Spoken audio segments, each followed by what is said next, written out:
You know, I've seen a lot of comparisons online between Modoc and Mr. Electric from Sharkboy and Lava Girl. I can see where it is that they're coming from, but at the same time, there is one other character that I think he looks an awful lot like. Humpty Alexander Dumpty.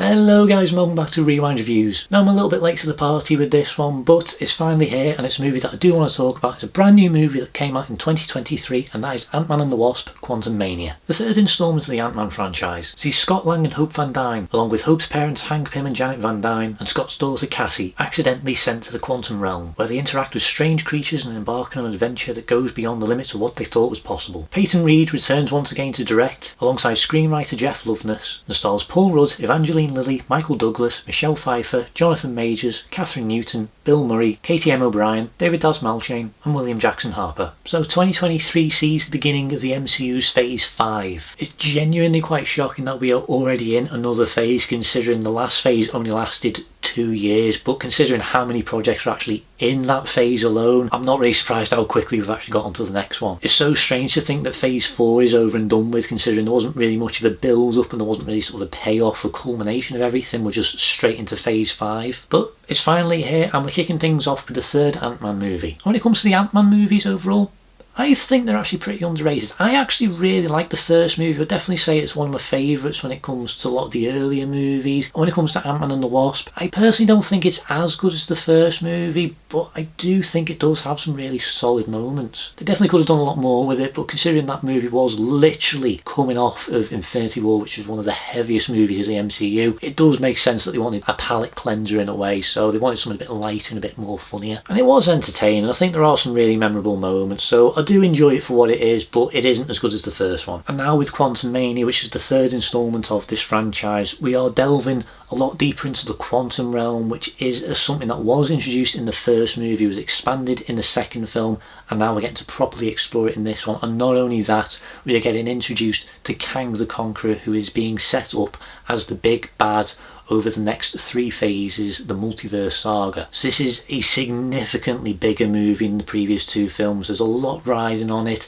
This is the beginning of a new phase. It's really going to click into gear of what it is that Marvel has got in store for what the next 2 phases are going to be building up to. And the marketing was really pushing this as being a lot more dramatic and a lot bigger and a lot darker than the previous Ant-Man movies. But based on the reaction of everyone I've seen online, there's a very mixed reaction to this one, and I've got to be honest, I see why. But just before I get into the main review, I do need to remind you that yes, this is going to be a spoiler-filled review. I am going to go into not necessarily absolutely everything, but I do want to address some big events that do happen in this movie, so you've been warned. So starting off this review, I'm going to be talking about the characters. Paul Rudd returns once again to play Scott Lang, aka Ant-Man, and he is perfect as the character. I absolutely love what he brings to this role. He's really likeable, he's got this very natural sense of humour, and in this one he does get to have a few more emotional moments that he never really got the chance to explore in the first 2. And there are definitely a few moments in this one when there are definitely a few darker sequences involving him, which is something that I do like that they do whenever it comes round to the third instalment of any franchise, because this is really where most of the character arcs are sort of being built into, and they're able to kind of pay off a load of things and they're able to really sort of explore some of the more emotional stuff. And one constant thing that they always do in the third instalment of every single one of these MCU films is they always make sure that the main character loses something important to them. It's like this big emotional moment for them. They don't really do that in this one. It does feel like it is being geared up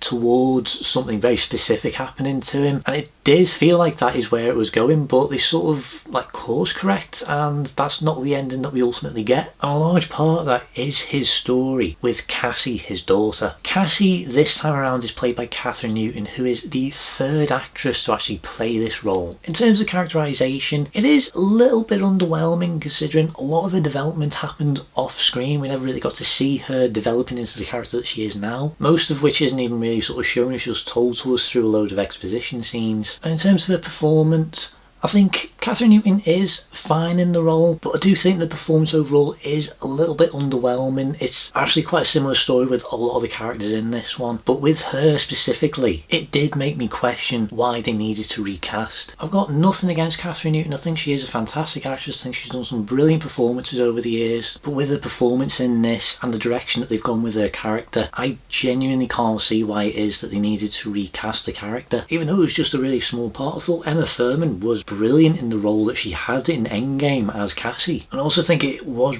really harsh of them not even to let her know that the character was getting recast. Like, she found out when they were presenting the entire slate for Phase 5 and they brought out Kathryn Newton. That's when she found out that she wasn't playing the role anymore. So yeah, when it comes to Kathryn Newton in this role, she is fine, but there was no need for a recast. And unfortunately, when I say that a lot of the other performances were a little underwhelming, I do mean that most of the main characters I don't really think have much to do. I think they have had a really good cast across all three movies. I think Evangeline Lilly as the Wasp is a great choice. I don't think that she's been given enough to do across her time, and I feel like this movie really doesn't give her that much to do, almost to the point where she's just kind of there. And that also does extend to Michael Douglas as Hank Pym and Michelle Pfeiffer as Janet Van Dyne. More so Michael Douglas than Michelle Pfeiffer, because Michelle Pfeiffer, Janet Van Dyne, she has a big connection to the quantum realm. This is where she was stuck for decades. As it's revealed across the movie, Janet does have a deeper connection to the quantum realm, to the people who live there, as well as Kang. So I do feel out of those three that Michelle Pfeiffer does get a slightly larger role, but they are kind of pushed to the side a little bit, and I don't feel like any of those characters are really sort of given much to do other than to just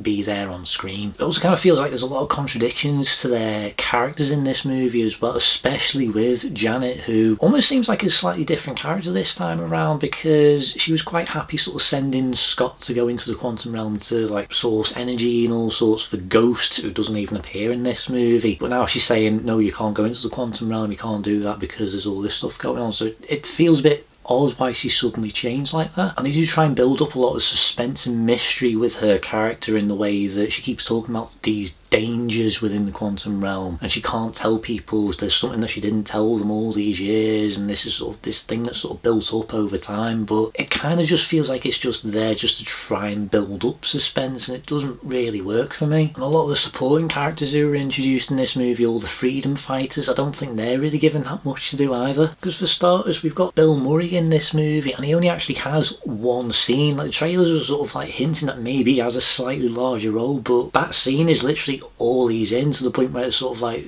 did you need to have this part of the story, because it just doesn't really go anywhere. And then you've got William Jackson Harper playing a character called Quaz, who's basically just like a mind reader. And considering that this is the guy who a lot of people were convinced was going to be playing a variant of Kang, or has been fan casted as Reed Richards for years. If you've seen him in The Good Place, you know just how good an actor he is, but to see him just have this role where he's just kind of there just to sort of get a few laughs, it does feel a bit disappointing. I've got to be honest, I did have a slight thought when I was watching this movie of, what if this film just had Scott and Cassie getting sucked into the quantum realm and it was just them getting stranded there while the rest of the Ant family are stuck in the real world trying to get them out. You can extend the movie out just a little bit more and you can have much more time to develop Scott, Cassie, their relationship, and the freedom fighters as well, because the relationship between Scott and Cassie, to me, is what should have been driving this movie. This is a big movie and they do try and do a lot of big ideas, but it did need to be a bit smaller focused. And I feel like having it be focused on their relationship would have been the perfect choice. There's little glimpses of it here and there at the beginning, there's a little bit at the end, there's like speckles of it throughout the middle, but that's really it. And I feel like if that was much more of a primary focus of this movie, I think it could have been much better, because that to me is the thing that separates the Ant-Man movies from the rest of the MCU, because they are smaller, because they do focus on this more personal stuff. Scott was just the ordinary guy just trying to look out for his daughter, and I really liked that about those movies, and that really should have been carried through into this one. And not only that, I feel like the characters could have reacted to things a little bit more realistically as well, because like they're in this absolutely mad location with so much stuff going on around them that they don't even really sort of seem that phased. Like Michael Douglas sort of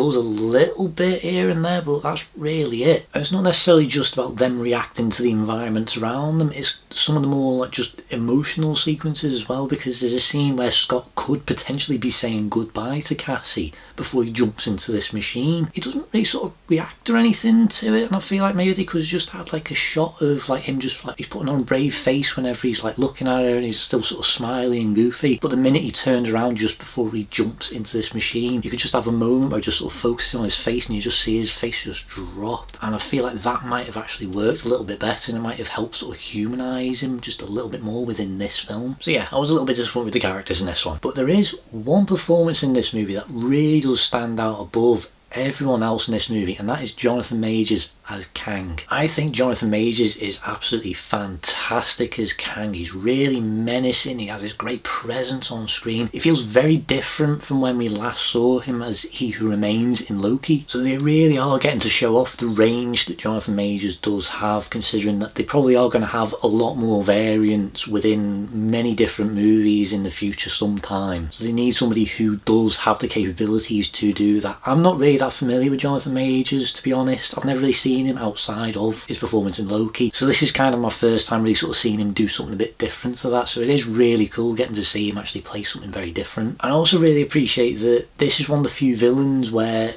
he doesn't really have much of a sense of humour. Like anytime he's on screen, the movie suddenly becomes a bit more serious. It's like they actually want everything to be serious whenever he's around, because they really want to emphasise that he actually is a threat, and I really do appreciate that. That being said, when it comes to some of his dialogue and a few of the other little aspects here and there, I feel like it does sort of make me question, like, are you sure this is going to be like the big bad going forwards? Because they really are trying to big him up as the next Thanos level threat. They're trying to actually outdo Thanos and try and make him even more powerful. But I personally don't really sort of buy it after this movie. I am somebody who does read comics, I do watch the animated shows, but I will admit I'm not too familiar with Kang outside of like the stuff from Earth's Mightiest Heroes, and in that show I could definitely see why it was that he was an Avengers level threat. But in this one, considering like when you first sort of see him go up against Ant-Man and the Wasp and they just like go for him and he just flicks them aside like they're absolutely nothing, I feel like, okay, it actually sort of feels like he actually is a proper threat now, because they are basically going up against somebody that they can't even touch. But then later on he's just going in full like normal hand-to-hand combat with them, and this is before his suit gets all messed up. I don't really understand how threatening he's really supposed to be, because if both Ant-Man and the Wasp don't have that much of a problem actually going up against this guy, then the Avengers should have absolutely no problem. And I'm sort of questioning that, what direction is it that they are actually going with Kang? Because I thought that this was going to be the version of Kang that would ultimately appear in the Kang dynasty or dynasty. I'm not really sure how you say that, to be honest, because I kind of thought that that's where it was all sort of building up to, but the way that this movie ends, it doesn't actually feel like this is going to be that Kang. It might be a completely different one. Like the Council of Kangs is now a thing, they have established that, as well as another version of him that's going to be appearing in Loki. So I'm a bit confused on that, and I'm not quite sure what it is that they are actually planning on doing, because it just, to me, feels like a bit of a waste if this is the version of Kang that they're building up and then they're not going to use him. I will admit it is pretty cool getting to see all these different versions of Kang actually appearing in this, because I didn't think that they'd actually go that far, and it does allow Jonathan Majors to really show off his acting skills because of how many different versions of this character he is going to get the chance to play. But I am really confused where this is ultimately heading and how the other stories are all going to connect together into this, because for a long time there was actually a fan theory going around that the bangle that Miss Marvel wears in her TV show was connected to Kang. That also extends to the 10 rings worn in Shang-Chi, because they have a very similar sort of pattern style to the bangle. It looks very similar to the technology that Kang is using. Potentially this is going to happen, but we're not really sure yet. Hopefully by the time we get to Fantastic Four, things will start to become a bit more clear. But Kang isn't the only villain that appears in this movie. There's one other character that I was wondering if he would ever actually show up in any of these films, because he just is such a ridiculous character. I never thought that they'd actually put him in an MCU movie, but they have, and we finally have a big screen version of Modoc. Modoc is a really weird character in the comics, and this interpretation of him is vastly different from anything that we've seen before. His look is pretty much comic accurate. I really do love how they have adapted it. And his origin story in this, I think does work quite well within regards to this movie, because this is actually Darren Cross, who appeared back in 2015's Ant-Man. This is played by Corey Stoll again. And there are times where he does sort of feel like he is the same character, but then he sort of like changes a little bit into a bit more of like what Modoc is in the comics. But I do appreciate that they do try and adapt the character as close as they can with just how over the top he is, but it does feel a bit strange considering what character he was previously. I actually don't mind him overall. I think I'm honestly just amazed that he's even in this movie in the first place, because I never thought that this was ever going to be a character that would ever show up in the MCU. I know they did technically include him in Agents of S.H.I.E.L.D., but he looked nothing like Modoc. I've got to be honest, I completely forgot that that's who it was meant to be. But I like that he is included in this, and I think that, yeah, his look overall is really good. I do like how they have adapted it. I love the sort of like more robotic look that he has. It actually does look a little bit more menacing whenever he is like all armoured up, because I think that it actually does make him just look a little bit more threatening, but it never really overshadows that he is a slightly stupid character, and he does have some of the funnier moments in this film. But unfortunately, like most of the other characters, he doesn't really have that much to do, to the point where it's almost like, why was he really in this movie? There is an attempt to try and give him a story or some sort of character arc, and it's not handled well at all. I really think that they could have done something really interesting with this character, because he has a very personal connection to Scott, to Hope, to Cassie, to Hank, almost to the point where I feel like he should have been the central villain of this movie. I feel like the emotional connection that he has with those characters is enough to drive this, because that would tie in better with this much more smaller scale personal story with Scott Lang, because of the connection that he has with Modoc. Not saying you could exclude Kang altogether, because Kang is definitely one of the best characters in this movie, but I feel like having Modoc maybe just be assigned this task of just like getting stuff and whatever the Kang needs, but he keeps getting distracted because Scott's in the quantum realm. He's the guy who sent him there, he's the guy who made him look the way that he does, and he just starts going after revenge. I feel like that would be a bit more interesting. I don't mind him being taken not as seriously, because that is the character from the comics, but I feel like with the established character that they've already got for Modoc with Darren Cross, I feel like he already is a pretty serious character, or is serious enough for these movies, that I feel like he could have been a genuine threat. I know people are a bit split on the Avengers video game, which came out a few years ago. I haven't actually played it because I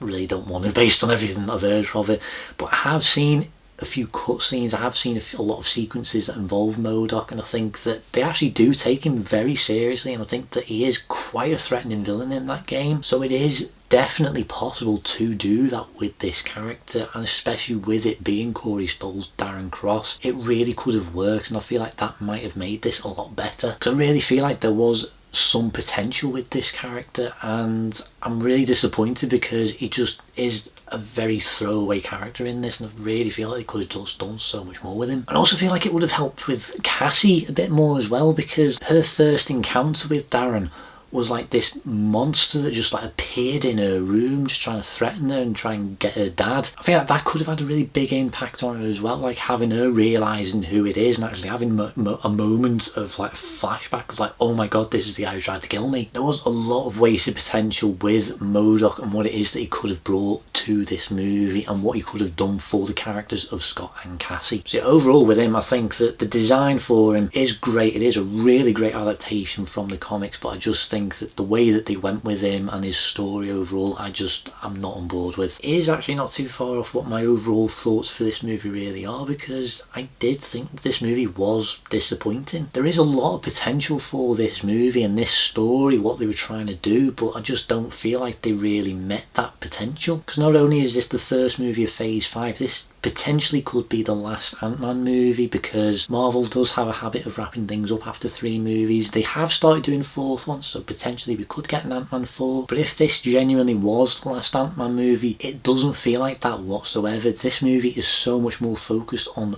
building things up than it is paying things off. The best comparison to this movie that I can really make within regards to the MCU is Age of Ultron. I don't mind that movie overall, but when it comes to the story that they were trying to tell, to me it felt more like they were interested in setting up what was ultimately going to happen in Infinity War rather than doing the stuff with Ultron and paying off the stuff that had happened in Phase 2. And that to me was why that movie was disappointing, because we weren't getting the payoff that was being set up over those movies. And it's the same case here, because as I said, they really could have had some big emotional moments in this movie, especially when it comes to the finale, because this does get to a point where it does feel like there is going to be a really emotional payoff with Scott and Hope potentially being stranded within the quantum realm, but then everything's just kind of like fixed and then everything goes back to normal, and it just sort of feels like that doesn't even feel like a satisfying end. Maybe that was the original ending for this movie. We'll probably never know, considering Marvel actually reshot the entire end of this movie 1 month before it was released. I don't know if it's just me, but they felt like reshoots as well. I really can't explain it, because they just sort of felt a little bit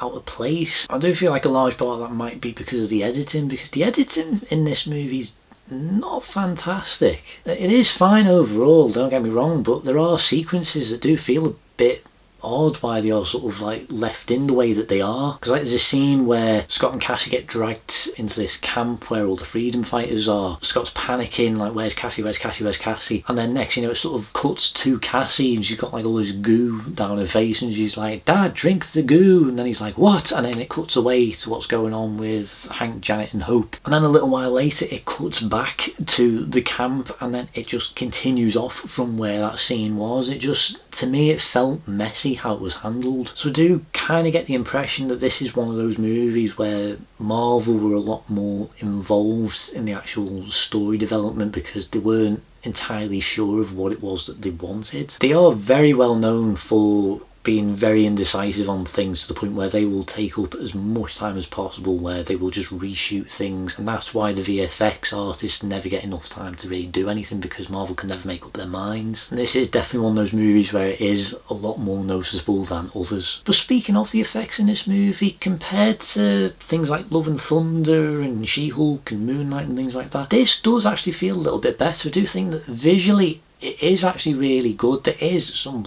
really CGI heavy sequences, but it does look really good overall. There are some really creative visuals, there's some really great scenery. I think the backgrounds are really fleshed out. It's very busy, there's a lot going on. I think the creatures and the ships are actually quite well designed. I think there is a lot of creativity on display. I do think that it does look really good overall, but I do have to admit it's not perfect. There are times where it is very obvious that they are standing in front of a green screen. I know that they did use the volume for this one, or I'm not sure if it was the volume necessarily or if it was the one that they used in Love and Thunder. It does look fine overall, you're not really taken out of the movie in any way, but I do think that it does stick out a little bit more than it really should. I know the people behind the scenes have admitted that they did push the volume technology a bit too far, almost to the point where it wasn't really able to keep up with what it was that they were trying to do, so that probably did have an effect on it. And then when it comes to the CGI characters, the biggest of which is Modoc, who is a completely CGI creation. He is very 50-50 for me. There are some shots which I will admit he does actually look pretty good, but then there's other times where it just does not look that nice. And as I said in my intro, I do understand why it is that people are comparing him to Mr. Electric from Shark Boy and Lava Girl, but I do think that he looks so much more like Humpty Dumpty from Puss in Boots. As I said earlier, I think the design of him is really good. I think that how they have sort of adapted his look and how he moves and everything is very good. I think that they have adapted him very well. I just think that they needed more time to really sort of tune it a little bit more, because he does look very cartoony at times, and I think that he just needed a bit of a touch up. But one thing that the Ant-Man movies are known for is the character's ability to shrink and grow. A majority of the time, whenever they shrink and grow, I mean, it looks fine. I think that it is really well done how they have done it across all the different movies that Ant-Man and Wasp have appeared in. But I've got to be honest, in this movie, when they go giant size, I don't think it actually looks as good as it has done previously, because they seem to kind of do away with like the slow-mo effect that they always put on whenever he was big. And one thing that Peyton Reed always made sure to do was have something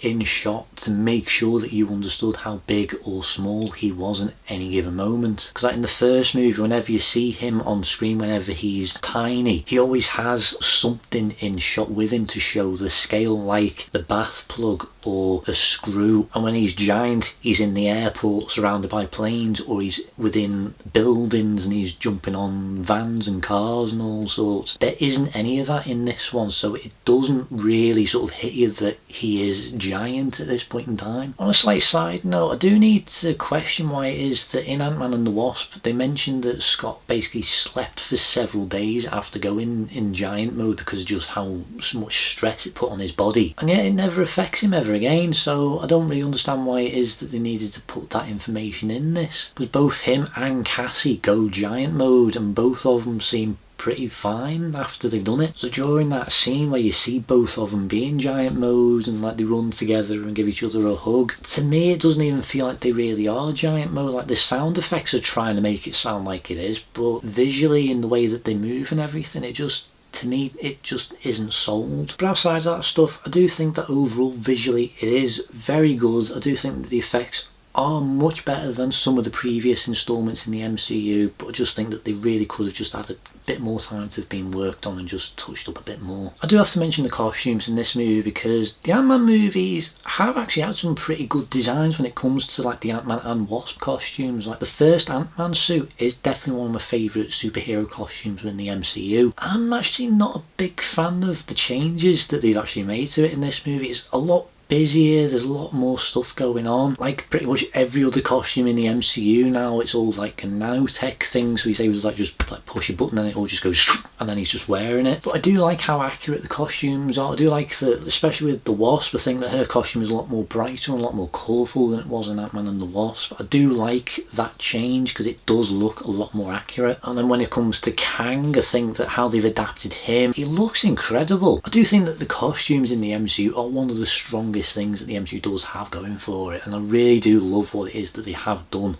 with Kang's look. I just wish that they would tone down how busy some of these costumes can be, especially when it comes to Ant-Man, because to me nothing has actually topped that first Ant-Man suit from the first movie. There is a bit of action in this movie and overall it is okay, it is handled well. It is meant to be a lighter movie, so it is a little tamer than some of the previous MCU movies, but there is definitely one sequence where they do go a bit further than I think most people were really expecting them to go, and it is a lot bloody and a bit brutal. So I do appreciate that they do try and include that to try and up the stakes a little bit more. It is a nice addition in this, it does make it feel a little bit more intense, but that is only just the one scene. A lot of the other action sequences, it doesn't really feel like there are a lot of stakes involved and there isn't really that much tension at all, and I feel like this movie could have benefited from a lot more of it. I suppose the Ant-Man movies are much more comedic than most of the other MCU movies, and like there is a lot of humour in this movie. I think it's a bit more missed than hit this time around. Like there are some funny moments, there are definitely some really funny sequences, but there are a lot of jokes that to me just didn't really land, and like the audience that I was with, I did see this in the cinema, there wasn't really that much laughter whenever these jokes are happening. It just sort of came across as a bit awkward. You know, I do understand that the reason why they wanted to go the slightly more comedic route with this movie is because of how over the top and unbelievable a lot of this stuff is. They do need to sort of acknowledge how ridiculous some stuff actually can be, but I do feel like this movie could have benefited from being a little bit more serious, because that is the movie that was pitched to us in the trailers. Very spoiler heavy trailers, by the way. I don't mind the comedy overall if it is within character, and there are some moments that yes are genuinely really funny, but there are some that just kind of come across as a bit awkward because they just sort of feel like